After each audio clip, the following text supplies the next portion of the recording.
नमस्कार। दुनिया का ये असूल है, जब कोई हमारे साथ अच्छा व्यवहार करता है तो हमारी कोशिश ये होती है हम उससे भी ज़्यादा अच्छा व्यवहार उसके साथ करें।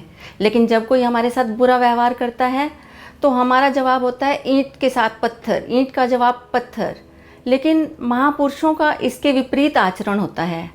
वह किसी का दुर्व्यवहार सहन करके भी उनके साथ अच्छा व्यवहार करते हैं।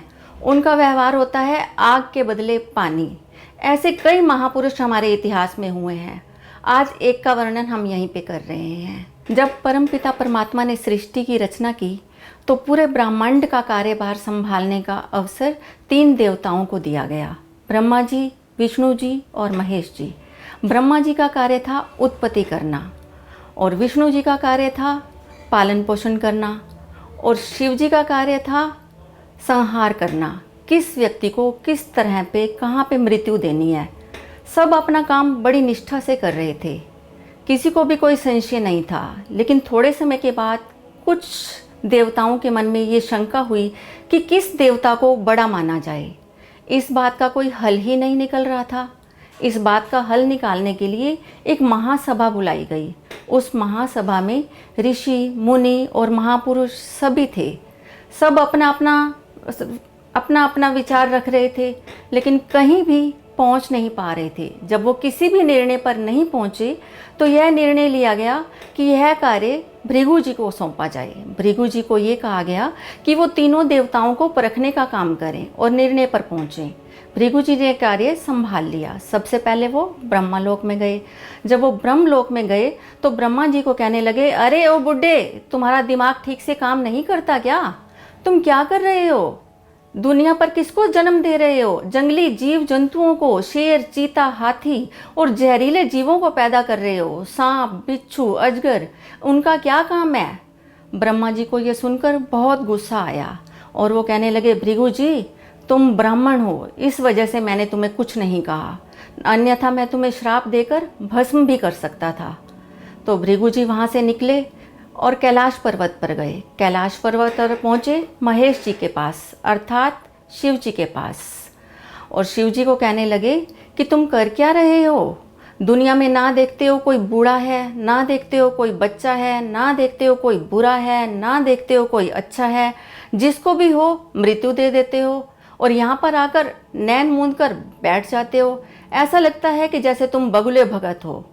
शिव जी को भी बहुत गुस्सा आया। उन्होंने अपना त्रिशूल उठाया और कहने लगे, भृगु जी, तुम अपनी मर्यादा भूल रहे हो, अपनी मर्यादा में रहो। तुम ऐसे अपशब्द मुझे क्यों बोल रहे हो? भृगु जी वहाँ से भी चले गए और पहुँचे विष्णु जी के पास। विष्णु जी आराम फरमा रहे थे। जब वो आराम फरमा रहे थे, लक्ष्मी जी उनके चरण दबा रही थी। द्वारपाल से बोले भृगु जी कि मुझे विष्णु जी से मिलना है। द्वारपाल ने बोला कि वो अभी नहीं मिल सकेंगे, वो तो आराम फरमा रहे हैं।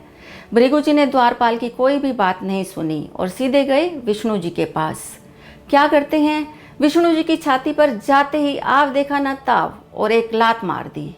जैसे ही लात मारी और साथ बोलने भी लगे कि तुम्हें बिल्कुल भी पता नहीं चलता तुम्हारे घर में ब्राह्मण आया है कि उसको पूछना चाहिए और तुम आराम फरमा रहे हो। विष्णु जी एक सेकंड में खड़े हो गए और खड़े होकर पैर पकड़ लिए भृगु जी के। कहने लगे, मुझे माफ़ कर दीजिए, वास्तव में मुझसे गलती हुई है। मुझे आपका आदर सत्कार करना चाहिए था। आपके घर आने पर मुझे सोए नहीं रहना चाहिए था। और दूसरी बात, आपके कहीं कोमल पैर में चोट तो नहीं लगी? क्योंकि मेरा वक्षस्थल जो है वो वज्र के समान है। मेरी कठोर छाती पर तुमने मुझे पैर मारा है, तुम्हारे पैर पे चोट तो नहीं आई?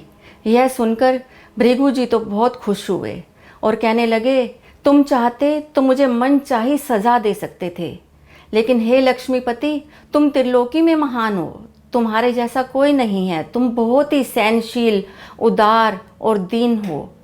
फिर वहाँ से भृगु जी गए, उस महासभा में पहुँचे जहाँ पर सारे ऋषि, मुनि और महापुरुष थे। उन सबको अपना सारा वृत्तांत कह सुनाया कि ऐसा हुआ है। और उस दिन से सब लोग विष्णु जी को महान मानने लगे और विष्णु जी उस दिन से तीनों देवताओं में से बड़े माने जाने लगे।